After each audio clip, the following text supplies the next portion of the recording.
இயேசுவில் அன்பார்ந்த சகோதர சகோதரிகளே, சிறுமி ஒருவர் விமான நிலையத்திலே தன்னுடைய தந்தையை வெளிநாட்டிற்கு வழி அனுப்புவதற்காக வருகின்றார். டாடா காட்டி வெளிநாடு செல்வதற்கு வழி அனுப்பிவிட்டு அழுகிறார்.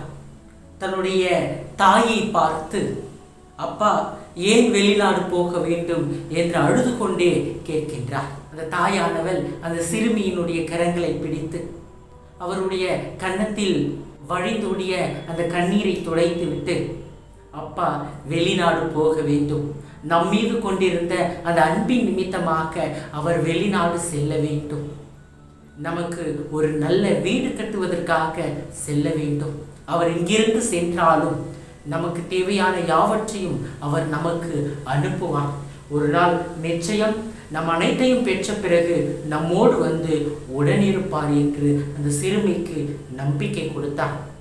அந்த சிறுமியினுடைய வருத்தம், கவலை நீங்கி ஒரு புதிய நம்பிக்கை பிறந்தது. கிறிஸ்தேசுவிலன் பார்த்த சகோதர சகோதரிகளே, இன்றைக்கு ஆண்டவருடைய விண்ணேற்ற பெருவிழாவை நாம் கொண்டாடி மகிழ்கின்றோம். தன்னுடைய தாயினுடைய வார்த்தைகளை கேட்ட பிறகு இந்த சிறுமி எவ்வாறு நம்பிக்கை கொண்டாரோ அதே உணர்வை இயேசுவினுடைய சீடர்களும் அவர் விண்ணேற்றம் அடைந்த பொழுது பெற்றார்கள். தங்களுடைய கவலைகள் நீங்கி கலக்கங்கள் மறைந்து புது வாழ்வையும் புதிய பணியையும் அவர்கள் பெற்றார்கள். அன்பார்ந்தவர்களே, இயேசு விண்ணேற்றம் அடைந்தது சீடர்களை விட்டு செல்வதற்காக அல்ல, மாறாக சீடர்களுக்கு ஒரு புதிய வாழ்வை தருவதற்காக. ஆண்டவருடைய இந்த விண்ணேற்ற பெருவிழாவை கொண்டாடுகின்ற இந்த நாளிலே இயேசுவினுடைய விண்ணேற்றம் வெளிப்படுத்துகின்ற 4 உண்மைகளை நாம் சற்று தியானிப்போம். முதலாவதாக, இயேசுவினுடைய விண்ணேற்றம் பணி நிறைவை குறித்து காட்டுகின்றது. இயேசு தன்னுடைய சீடர்கள் முன் விண்ணேற்றம் அடைந்தார் என்பதை நாம் இன்றைய முதல் வாசகத்திலும் நற்செய்தி வாசகத்திலும் வாசிக்கின்றோம். இயேசு ஒலிவ மலையில் இருந்து விண்ணேற்றம் அடைந்தார் என்பதை திருத்துதர் பணிகள் 1வது அதிகாரம் 12வது இறைவசனத்திலே நாம் புரிந்து கொள்கின்றோம். இந்த ஒலிவ மலையில்தான் தாவீது அழுதார். இந்த ஒலிவ மலையில்தான் இயேசு ஏற்கனவே ஜெபித்திருந்தார். இன்றைக்கு இதே மலையில்தான் ஆண்டவர் இயேசு விண்ணேற்றம் அடைந்து மகிமையின் நிலையை அவர் அடைகின்றார்.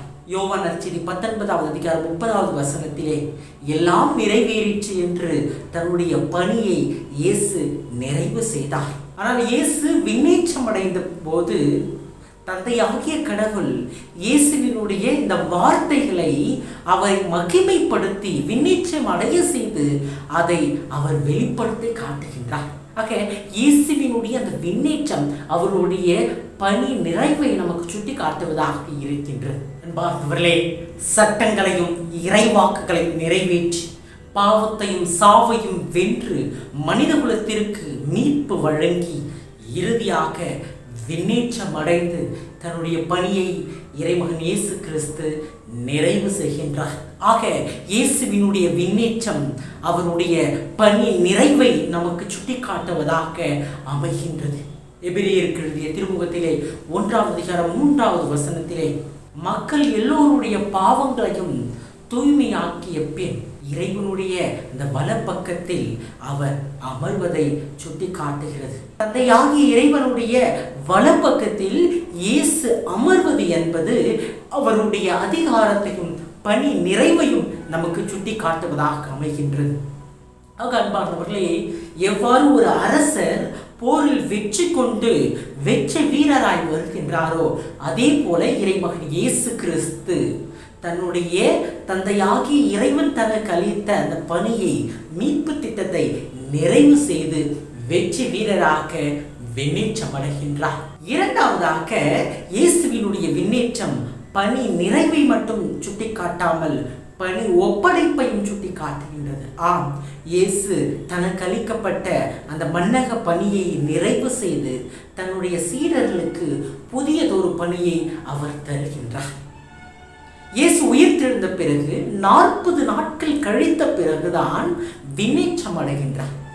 ஏன் இந்த 40 நாட்கள் என்று நாம் சிந்தித்து பார்க்கின்ற பொழுது, இயேசு 3 ஆண்டுகள் தன்னுடைய சீடர்களோடு இருந்து சீடர்களை சீடத்து பணி வாழ்விற்காக முழுவதுமாக தயாரித்தார். ஆனால் இயேசு இறந்த பிறகு சீடர்கள் அந்த நிலையிலிருந்து முற்றிலுமாக மாறி வெளியே வருகிறார்கள். 4 சுவற்றுக்குள் அடைபட்டு கிடக்கிறார்கள். அச்சத்தால் அவர்கள் இருக்கின்றார்கள். எனக்கு இந்த ஊரே வேண்டாம் என்று 2 சீடர்கள் எம்மாவை நோக்கி செல்லுகிறார்கள். நான் மீண்டும் என்னுடைய பழைய தொழிலுக்கு செல்லுகிறேன் என்று பேதுரு செல்ல அவரை பின்தொடர்ந்து 5-6 சீடர்கள் செல்லுகிறார்கள். இந்த இயேசுவை நான் பார்த்தால் தான் நம்புவேன். அவருடைய காயங்களை நான் பார்க்க வேண்டும். அவருடைய விழாவில் என்னுடைய விரலை விட வேண்டும் என்று தோமா கூறுவதை பார்க்கின்றோம். இவ்வாறாக சீடர்கள் அந்த இயேசு அளித்த, இயேசு உருவாக்கிய, இயேசு பயிற்சிவித்த அந்த நிலையிலிருந்து முற்றிலும் மாறி இருக்கின்றார்கள். அதனால் தான் ஆண்டவர் இயேசு உயிர்த்த பிறகு அவர்களை பயிற்றுவிக்க விரும்புகிறார்.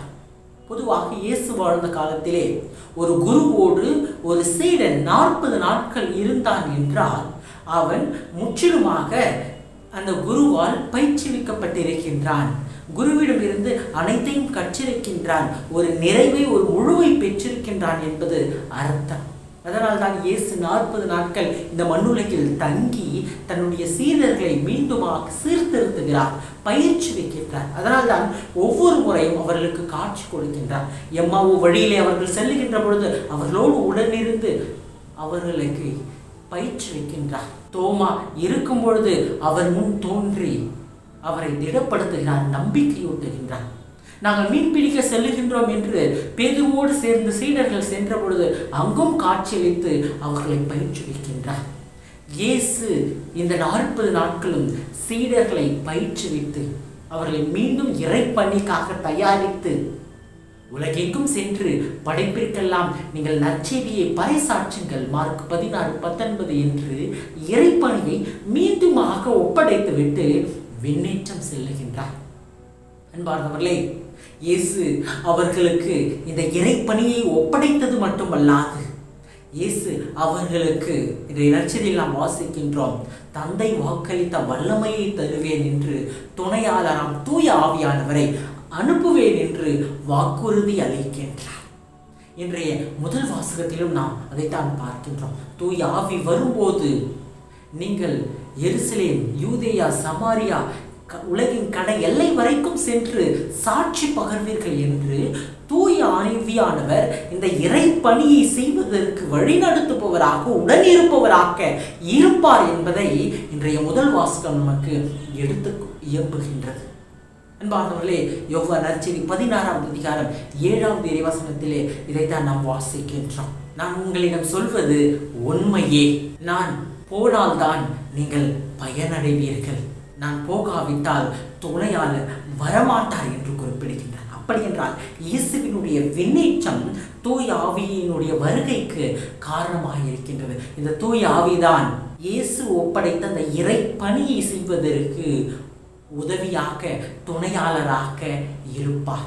அன்பார்ந்தவர்களே, இயேசுவினுடைய விண்ணேற்றம் பணி நிறைவை மட்டுமல்லாது சீடர்களுக்கும் நமக்கும் இயேசு தருகின்ற இறைப்பணியை சான்று பகரக்கூடிய ஒரு வாழ்வையும் நமக்கு தருகின்றது என்பதை நாம் உணர்ந்து கொள்ள வேண்டும். மூன்றாவதாக, இயேசுவினுடைய விண்ணேற்றம் விண்ணக வாழ்வை உறுதிப்படுத்துகின்றது. இயேசுவினுடைய விண்ணேற்றம் வெறும் பணி நிறைவை பற்றியும் பணி துவக்கத்தை பற்றியும் மட்டும் பேசாமல் இயேசுவினுடைய விண்ணேற்றம் விண்ணக வாழ்வை உறுதிப்படுத்துகின்றது. யோவான் நற்செய்தி 14ஆவது அதிகாரம் 2 மற்றும் 3ஆவது இறைவார்த்தைகளை நாம் வாசிக்கின்ற பொழுது, தந்தை வாழும் இடத்தில் உறைவிடங்கள் பல உள்ளன, அப்படி இல்லை என்றால் தந்தையினுடைய இல்லத்தில் உங்களுக்காக நான் இடம் ஏற்பாடு செய்கின்றேன் என்று குறிப்பிடுகின்றார். இயேசு தான் விண்ணேற்றம் அடைவதை முன்னரே இவ்வாறு குறிப்பிட்டிருக்கின்றார். அப்படி என்றால் இயேசுவினுடைய விண்ணேற்றம் விண்ணக வாழ்வு, நிலை வாழ்வு இருக்கின்றது என்பதை நம் ஒவ்வொருவருக்கும் உறுதிப்படுத்துவதாக இருக்கின்றது. அதனால்தான்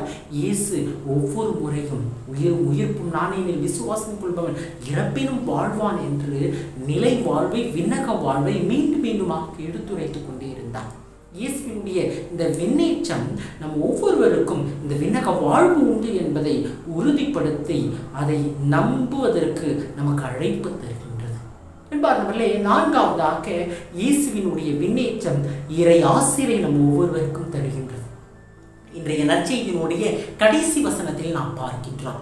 இயேசு கைகளை உயர்த்தி ஆசி வழங்கி கொண்டிருந்த பொழுதே விண்ணேற்றம் அடைந்தார். விவிலியத்திலே பல இடங்களிலே இந்த இறை ஆசிரை பற்றி நாம் வாசிக்கின்றோம். பழைய ஏற்பாட்டிலே ஆரோன் இஸ்ராயேல் மக்களுக்கு ஆசிரை வழங்கினார். நற்செய்தியில் இந்த விண்ணகம் சென்ற இயேசு வழங்கிய இறை ஆசிரை பற்றி மட்டும் குறிப்பிடாமல் இந்த இறை ஆசிரை பெற்ற சீடர்களிடத்திலே வெளிப்பட்ட அந்த வெளிப்பாடுகளை நாம் பார்க்கின்றோம். 2 விதமான வெளிப்பாடுகளை நாம் பார்க்கின்றோம். ஒன்று மகிழ்ச்சி, மற்றொன்று புகழ்ச்சி. இயேசு விண்ணேற்றம் அடைந்த பொழுது இந்த இறை ஆசிரை பெற்ற சீடர்கள் பெருமகிழ்ச்சியோடு வந்ததாக நற்செய்தியிலே நாம் வாசிக்கின்றோம். இயேசுவினுடைய பிறப்பு செய்தி அறிவித்த போது லூக்கா நற்செய்தி 2வது அதிகாரம் 10வது வசனத்திலே பெரும் மகிழ்ச்சியூட்டும் நற்செய்தியை உங்களுக்கு அறிவிக்கின்றேன் என்று கூறப்பட்டது. அதே பெரும் மகிழ்ச்சி என்ற வார்த்தை இயேசுவினுடைய விண்ணேற்றத்திற்கு பிறகும் தரப்பட்டிருக்கின்றது. இயேசு இந்த மண்ணுலகில் இருந்த பொழுது எத்தகைய ஒரு மகிழ்ச்சி இருந்ததோ அதே ஒரு பெரும் மகிழ்ச்சி அவர் விண்ணேற்றம் அடைந்த பிறகும் நமக்கு இருக்கின்றது என்பதை இது எடுத்து இயம்புவதாக இருக்கின்றது. சீடர்கள் பெரும் மகிழ்ச்சி கொண்டார்கள். ஏன்? அவர்களுடைய அச்சங்கள் நீக்கப்பட்டன. அவர்கள் 4 சுவற்றுக்குள் இருக்க தேவையில்லை. அவர்கள் பயந்து ஓட தேவையில்லை. எனக்கு பழைய தொழிலே போதும் என்று மீண்டுமாக அவர்கள் செல்ல தேவையில்லை.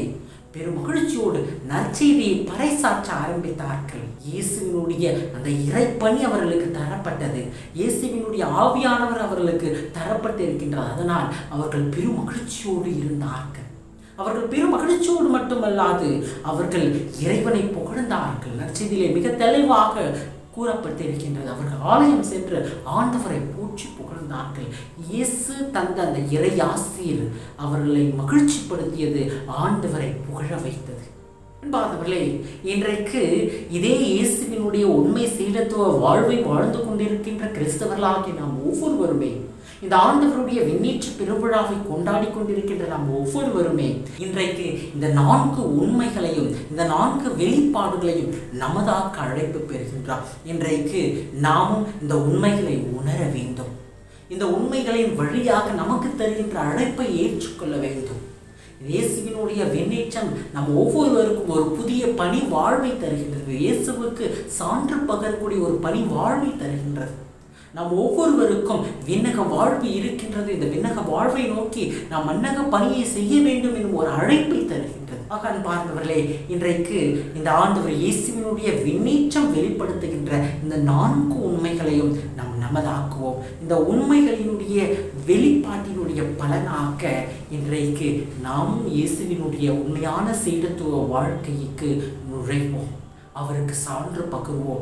அவருடைய சீடர்களாக மகிழ்ச்சியோடு ஆண்டவரை புகழ்ந்தவர்களாக தொடர்ந்து பயணிப்போம். இறைவன் நம் ஒவ்வொருவரையும் ஆசீர்வதிப்பார்.